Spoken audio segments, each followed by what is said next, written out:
जय हिंद फ्रेंड्स। कैसे आप सभी। मैं फिर से आपके सामने उपस्थित हो गया हूँ हिस्ट्री क्लास लेके। तो हमारा हिस्ट्री में मेडाइवल हिस्ट्री चल रहा था और हमने दिल्ली सल्तनत को कंप्लीट कर लिया था और हम मुग़ल वंश को पढ़ रहे थे। मुग़ल वंश में हमने बाबर को कंप्लीट कर दिया था और फिर हम पढ़ रहे थे अपना हुमायूं। हुमायूं का जन्म 1508 में काबुल में होता है। उसकी माता महाम बेगम और पिता बाबर थे। तो लगभग थोड़ा सा शुरू किया था हुमायूं के बारे में, तो आज उसको और आगे कंटिन्यू करते हैं। तो आइए आज अपना हुमायूं को कंप्लीट करते हैं, हुमायूं को आगे बढ़ाते हैं। तो हुमायूं के बारे में, तो हुमायूं ने 1530 में गद्दी पर बैठ गया था दिल्ली की। फिर इसने 1533 में दीन पनाह नामक पुस्तकालय की स्थापना की। दीन पनाह पुस्तकालय की स्थापना किसने की? हुमायूं ने। और कहाँ पर की? दिल्ली में। इसकी मृत्यु का कारण भी यही बने कि दीन पनाह पुस्तकालय जिसकी सीढ़ियों से गिरकर इसकी मृत्यु हो जाती है। तो इसने 1533 में दीन पनाह पुस्तकालय की स्थापना की जो कि दिल्ली में स्थित है। मृत्यु का कारण भी यही बने कि ये सीढ़ियों से फिसल कर गिर जाएगा और फिर इसकी मृत्यु हो जाती है 1556 में।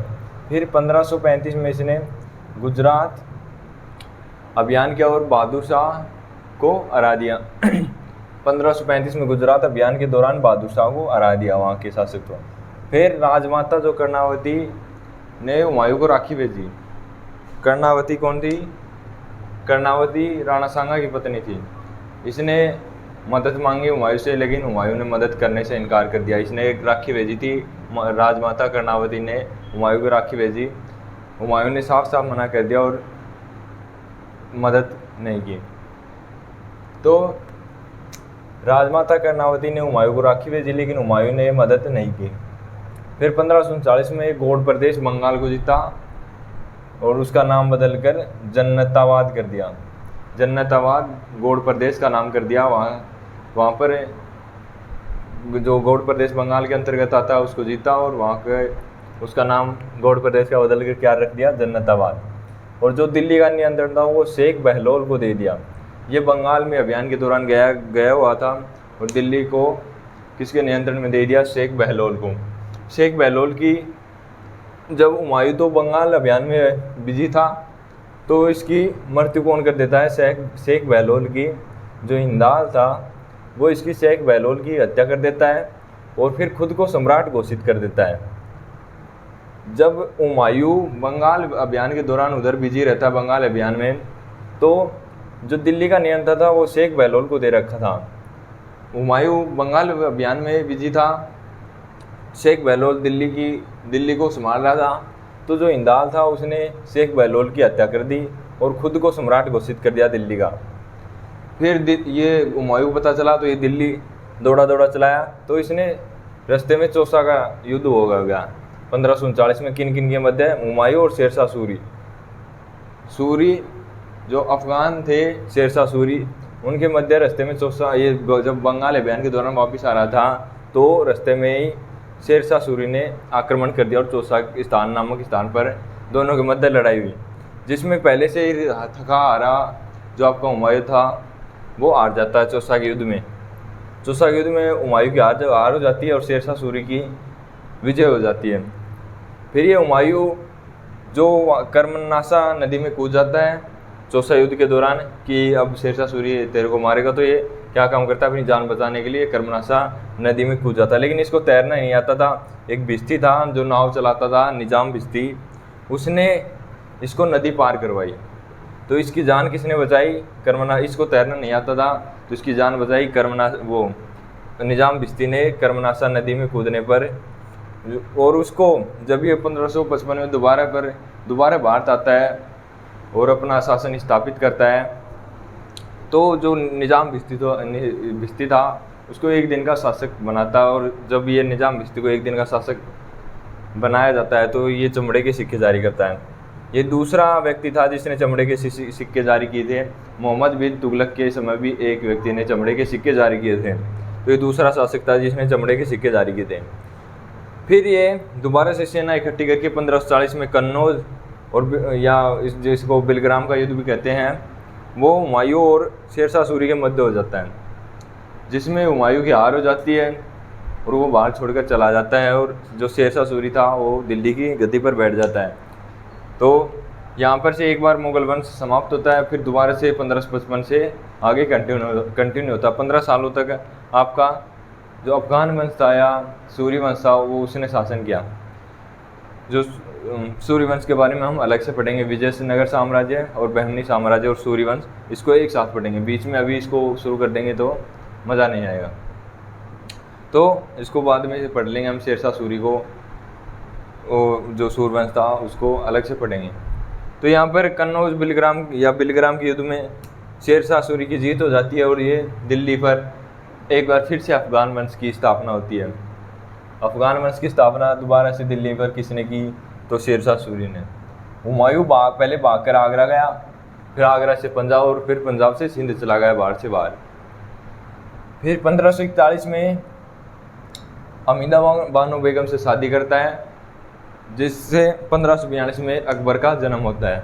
कहाँ पर होता है ये? राणा वीरसाल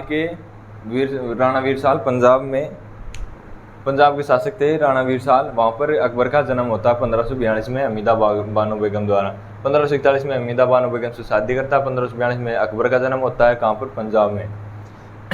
1555 में हुमायूं दोबारा भारत आता है, अपनी सेना इकट्ठी करके पहले छोटे छोटे प्रदेश जीतता है, पहले पंजाब जीतता है, उसके बाद अपनी दिल्ली की गद्दी को दोबारा से हासिल करता है।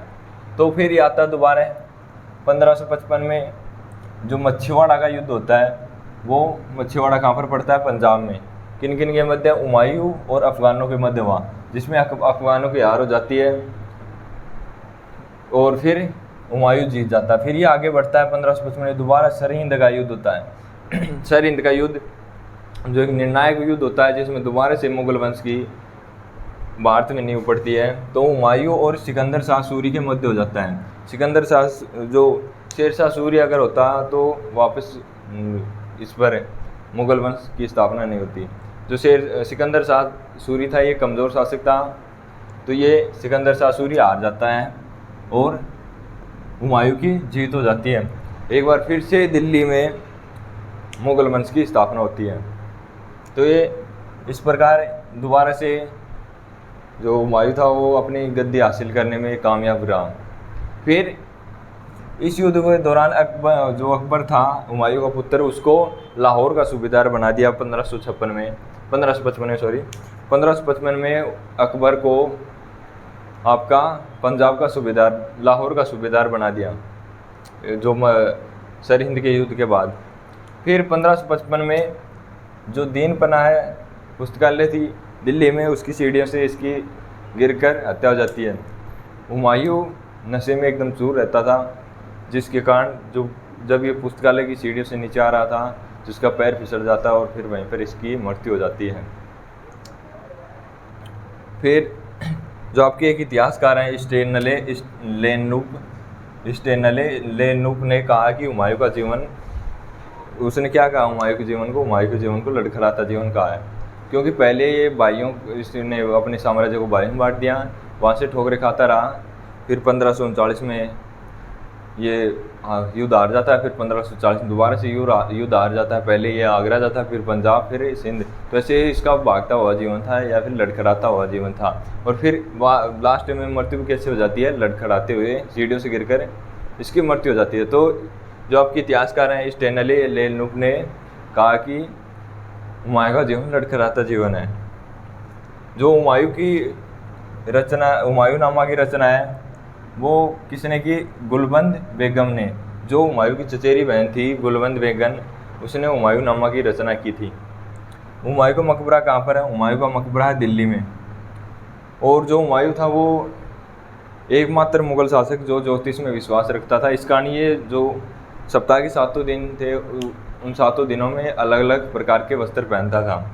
तो ये हुमायूं रविवार को पीले वस्त्र पहनता था, शनिवार को काले वस्त्र, सोमवार को सफ़ेद वस्त्र। ये 3 ही इम्पोर्टेंट हैं। इनसे ही कभी कभार क्वेश्चन पूछ लिया जाता है कि जो हुमायूं था वो रविवार को कौन से वस्त्र पहनता था, या फिर क्वेश्चन पूछ लेगा एकमात्र शासक, मुगल शासक जो ज्योतिष में विश्वास रखता था वो कौन था आपका? तो वो आपका हुमायूं था। ज्योतिष में विश्वास रखने वाला एकमात्र मुगल शासक कौन था आपका था? तो हुमायूं। तो हुमायूं की 1556 में मृत्यु हो जाती है, फिर आपको अकबर आता है। तो ये था आपको हुमायूं। अगर हुमायूं में कुछ भी कन्फ्यूजन हो तो आप पूछ सकते हैं। फिर हम शुरू करेंगे आपका अकबर। तो कोई भी कन्फ्यूजन हो तो पूछ लो आप। तो आज के लिए बस इतना ही। हम कल से अपना जो अकबर था उसको कंप्लीट करेंगे। तो हुमायूं कंप्लीट हो चुका है। अगर इसमें कुछ भी डाउट हो या स्क्रीनशॉट लेना हो तो ले सकते हैं आप। फिर हम अपना अगला टॉपिक अकबर कल शुरू करेंगे। इसमें कोई भी डाउट या कन्फ्यूजन इससे रिलेटेड कोई भी क्वेश्चन तो आप कमेंट के माध्यम से पूछ सकते हैं। और आप अपने भाई को सपोर्ट किया करो यारो, ऐसे काम थोड़ी चलेगा। ज़्यादा से ज़्यादा सपोर्ट करो, लोगों तक पहुंचाओ जिसको इसकी ज़रूरत है इतिहास की। तो ये लगभग सभी एग्ज़ाम में पूछा जाता है। जो मेडावल हिस्ट्री है उससे लगभग 3 से 4 क्वेश्चन हर एग्ज़ाम में पूछ लिए जाते हैं, मिनिमम 3 और मैक्सिमम लगभग 6-7 क्वेश्चन पूछ लिए जाते हैं। तो अगर मेडावल हिस्ट्री आपकी मजबूत हो जाती है तो लगभग 6-7 नंबर हमारे एग्ज़ाम में बन जाते हैं। एग्ज़ाम में एक एक नंबर भी मायने रखता है। तो सपोर्ट करो यार, लाइक वाइक कर दिया करो, लोगों तक पहुँचाओ। तो मिलते हैं कल, तब तक के लिए आप अपना ख्याल रखिए और मेरा भी। तो जय हिंद, जय भारत।